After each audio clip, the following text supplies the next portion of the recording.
Vamos falar sobre esse assunto porque ele é importante. Esse projeto de lei quer banir celulares das escolas. A palavra banir, para mim, é um pouco pesado diante do que nós vivemos hoje.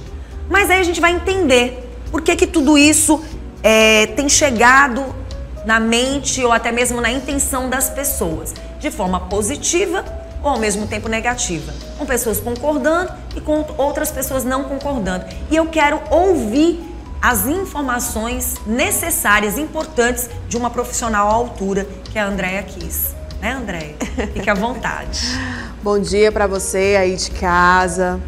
Gente, o que está acontecendo com o mundo é que nós estamos aprendendo a lidar com o meio digital no nosso cotidiano. O celular virou a nossa segunda pele. Tudo que nós fazemos, nós acessamos o celular, trabalhamos acessando plataformas. Então isso chegou no ambiente escolar. Qual é a nossa grande preocupação? É alternar a nossa atenção em meio às atividades cotidianas. E quando nós vamos para o ambiente escolar, como é que as nossas crianças, os nossos jovens, que estão exatamente desenvolvendo essa habilidade, né?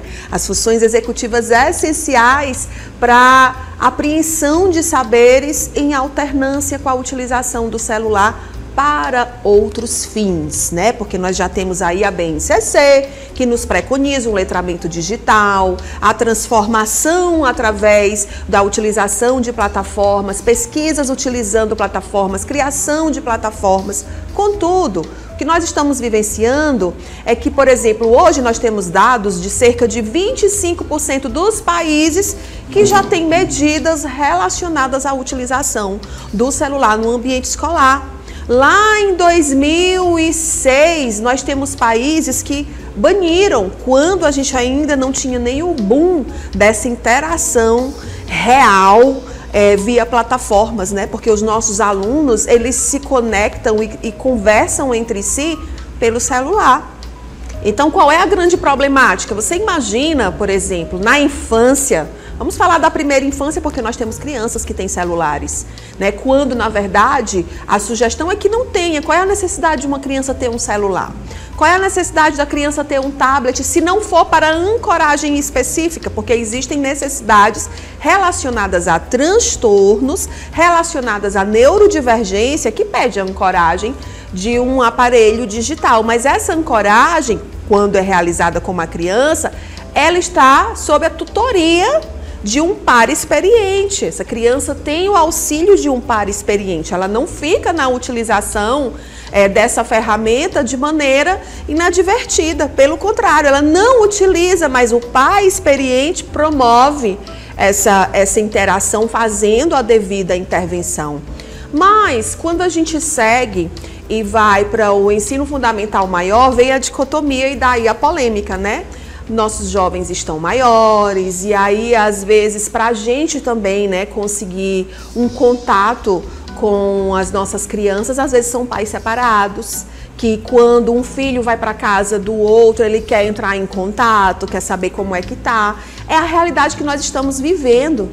Então, o caminho do meio, ele é sempre um caminho mais sábio, né? E o que está acontecendo conosco é que nós estamos aprendendo a enxergar esse caminho do meio. Nós já temos muitos dados que nos falam sobre os prejuízos de uma atenção alternada, fazendo referência ao celular no ambiente escolar, numa aula de 50 minutos, por exemplo, lá do Fundamental 2, que o professor várias vezes interrompe para que o aluno pare de acessar o celular. Olha, preste atenção aqui. E aí ele interrompe em relação ao aluno em específico e toda a atenção e a demora do fluxo do foco demora a retornar. Então, André, nós vamos conversar agora sobre essa polêmica e por que se chegou a tanto. Vamos entender primeiro o que na verdade o Congresso Nacional enxergou e de uma certa forma pretende banir os celulares das escolas. A gente precisa entender os dois lados.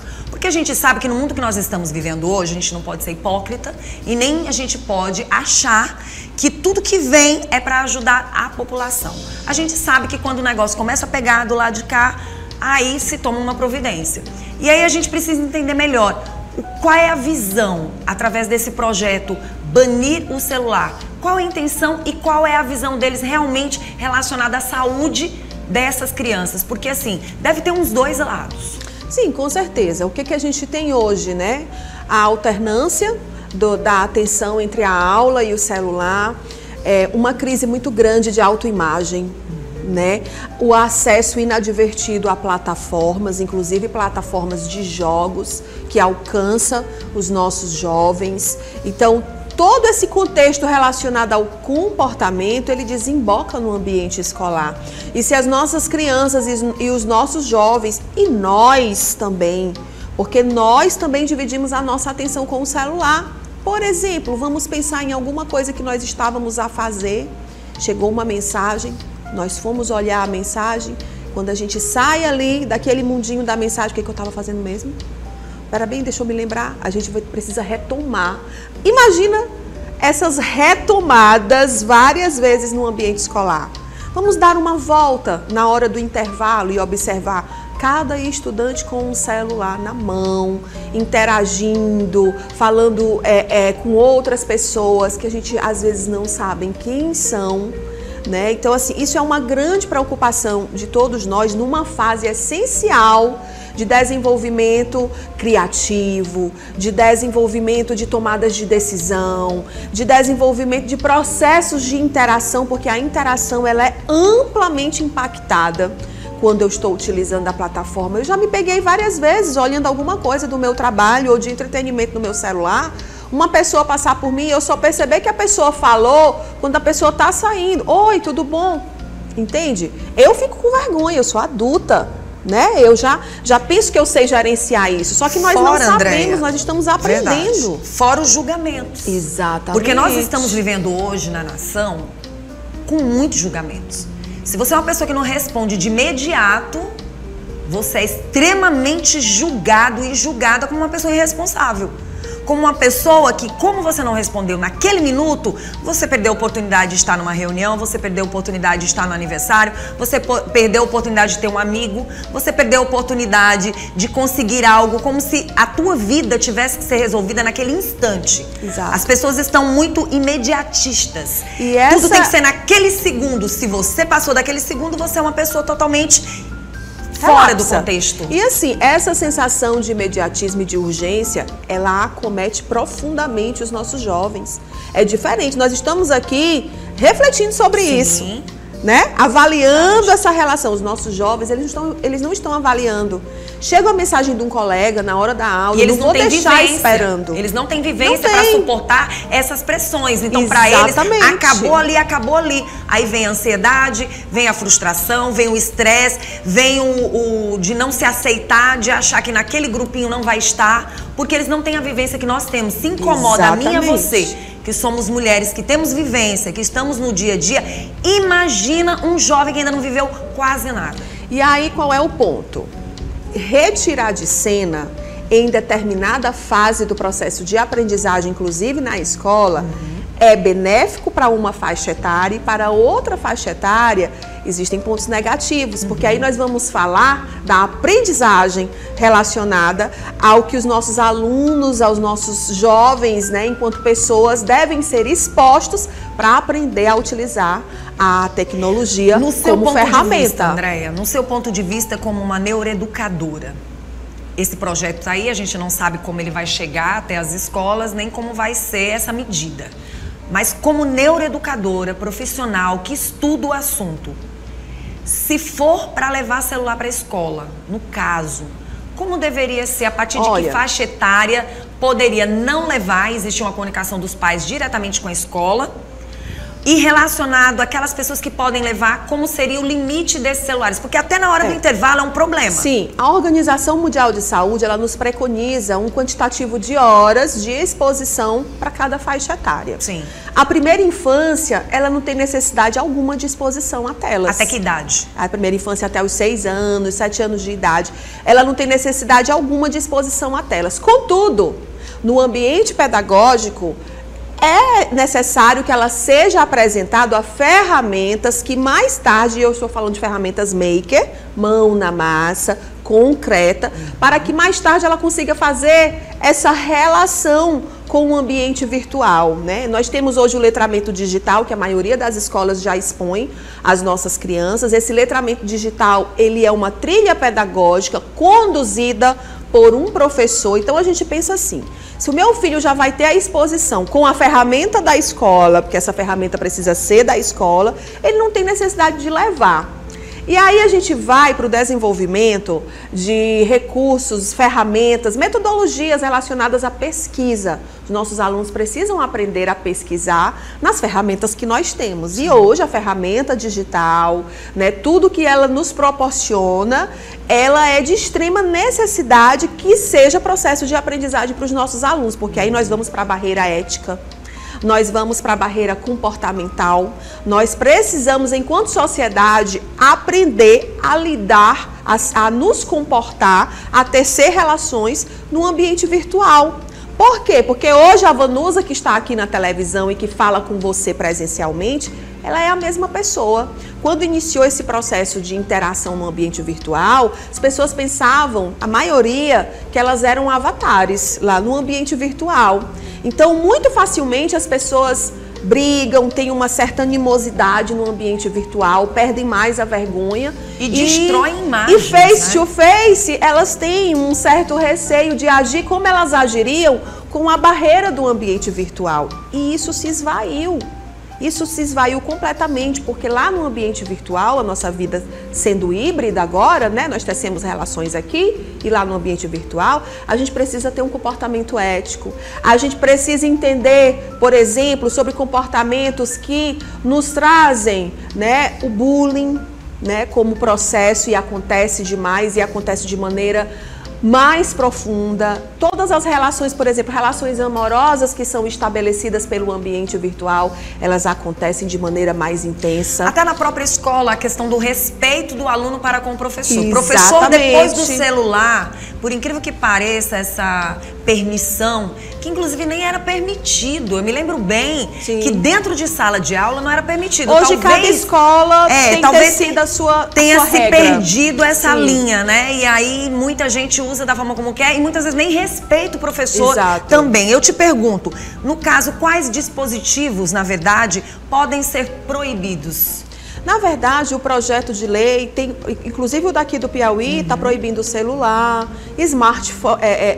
smartphone, tablets e relógios inteligentes. Por exemplo, Andréia, poderia acontecer de dentro de sala de aula, para aquelas pessoas que vão ser obrigadas a utilizar, no caso, os celulares, poderia-se também ter uma forma de ter uns armários.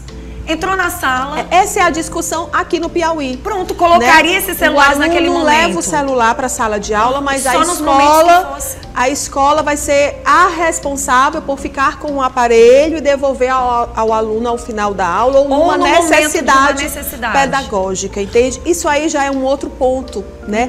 Que a gente precisa discutir, porque o celular é um aparelho pessoal.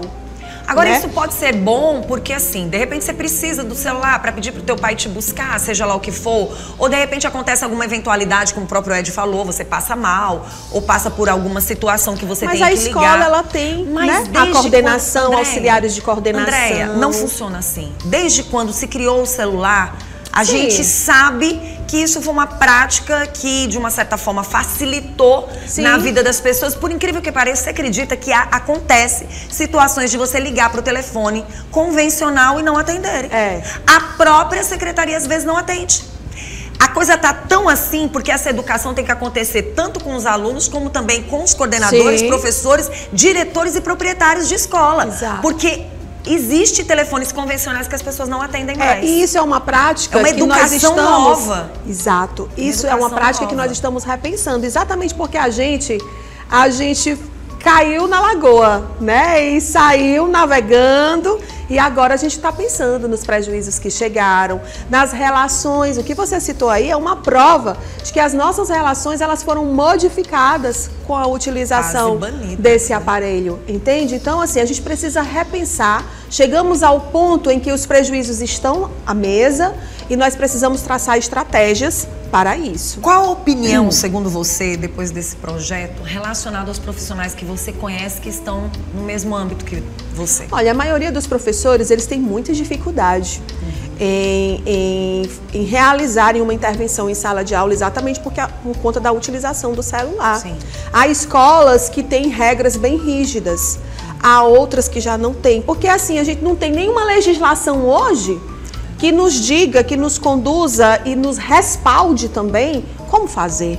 Né? Porque, como eu disse, né, o celular, ele é pessoal. Como é que eu vou estabelecer um limite de uso, né? Ou então eu vou estabelecer que eu vou ficar com o teu recurso, com o teu aparelho até determinada hora. E isso, falando de aluno, é mais tranquilo porque a gente está no processo de condução e a escola ela tem a autoridade da condução pedagógica.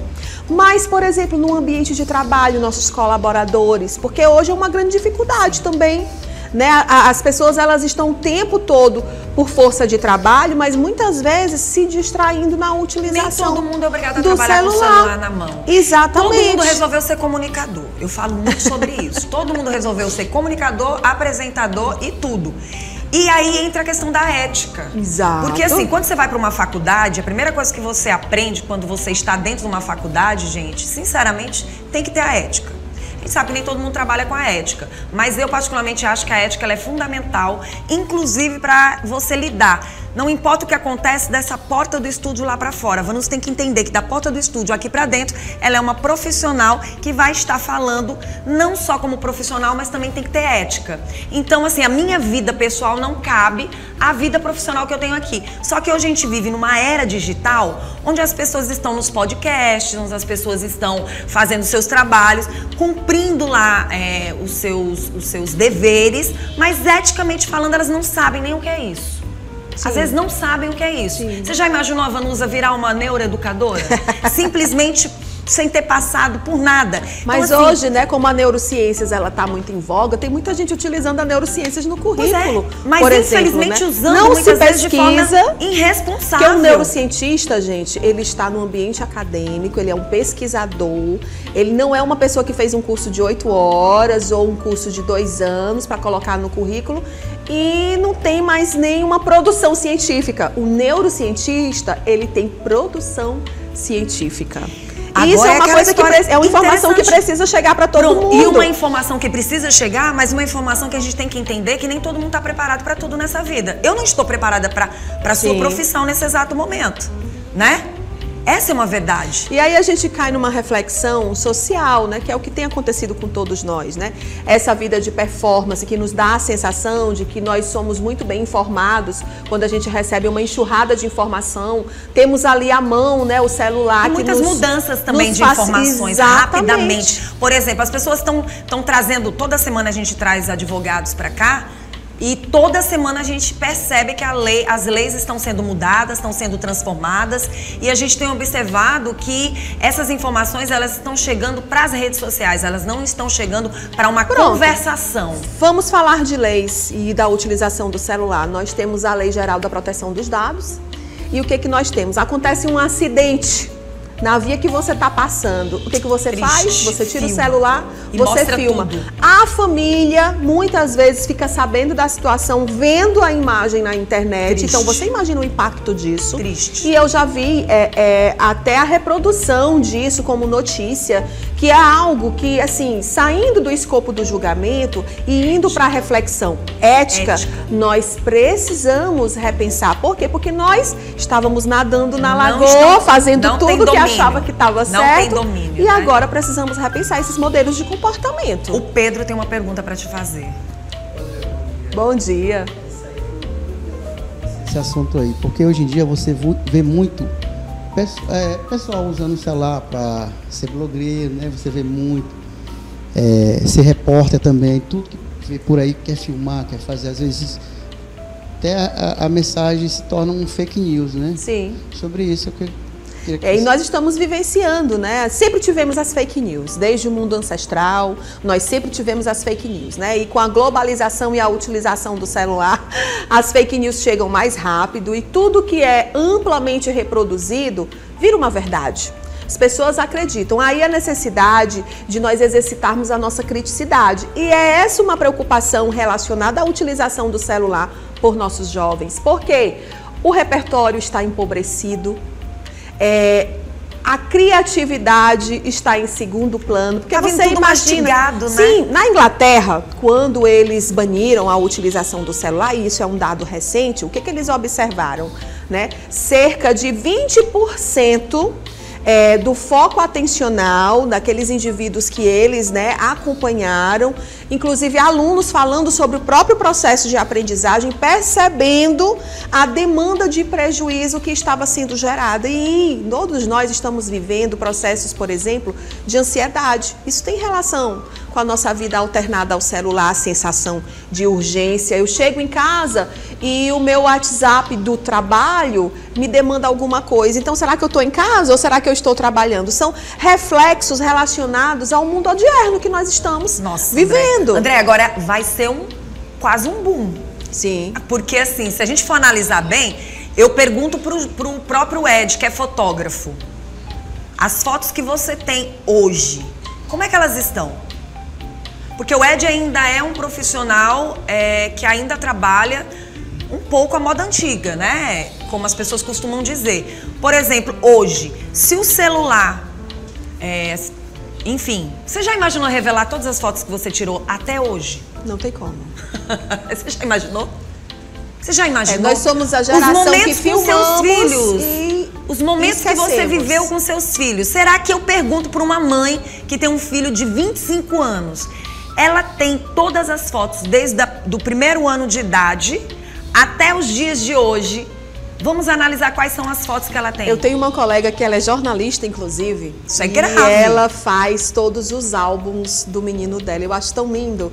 Porque, assim, a gente sabe que práticas, elas são pelo menos extintas, uma foto mensal, né? Algumas práticas no nosso comportamento, isso é muito natural, elas são extintas em detrimento de um novo hábito, né? Isso vai acontecer com profissões, né? Para além de hábitos também, né? A gente vai precisar reavaliar e transformar, de fato, todo esse nosso cenário. Os tais arquivos, porque Sim. tudo pode acontecer. Hoje até para você estudar. Por que a gente bate muito na tecla aqui dentro do Bom Dia, André? E sabemos que somos uma areinha comparado ao Brasil, ao mundo, mas assim, um grãozinho de areia. Mas a gente precisa falar sobre esse assunto, até porque ele chega bem mais longe. Eu Sim. fico imaginando e chegando à conclusão de que como vai ser essa questão quando a gente para pensar que a gente insiste que as pessoas escrevam, que as pessoas realmente tragam mais livros, que sejam mais escritores, que tragam mais informação. A gente trouxe essa semana informação do que foi descoberto, né? De ossos que foram descobertos, né? E aí a gente fica imaginando, vai para os livros? Porque tem que ir para os livros, porque senão fica no esquecimento. Bom, a Finlândia, um país muito estudado, né, tido como modelo exemplar de educação, lá no topo, né, dos dados, ela fez uma retomada, né, depois de quase 10 anos utilizando prioritariamente, né, recursos digitais no lugar de livros. Ela fez uma retomada, tem a adoção dos livros. Os recursos digitais, eles não serão banidos. Eles vieram para ficar e nós precisamos aprender a utilizar como ferramenta. No entanto, precisamos respeitar as fases do desenvolvimento de aprendizagem. As nossas crianças precisam escrever, porque a escrita no processo de aprendizagem, ela promove uma fluência do pensamento, né? Ela promove a sedimentação de informações essenciais em um período indispensável de apreensão de informação. Para a gente terminar essa entrevista, eu queria que você colocasse o seu ponto de vista, para a gente finalizar, e se esse projeto realmente acontecer, né? Essa lei, o que você imagina que vai acontecer? O que você acha que eles vão determinar? Bom, o que vai acontecer tem relação com o desenvolvimento de aprendizagem de todos nós, né? Por exemplo, aqui no Piauí, o projeto foi aprovado pela CCJ, à frente, inclusive, do Congresso Nacional, porque nós temos um projeto específico aqui, encabeçado, né, por 2 deputados e aprovado, e seguiu para a Comissão de Saúde, Educação e Cultura.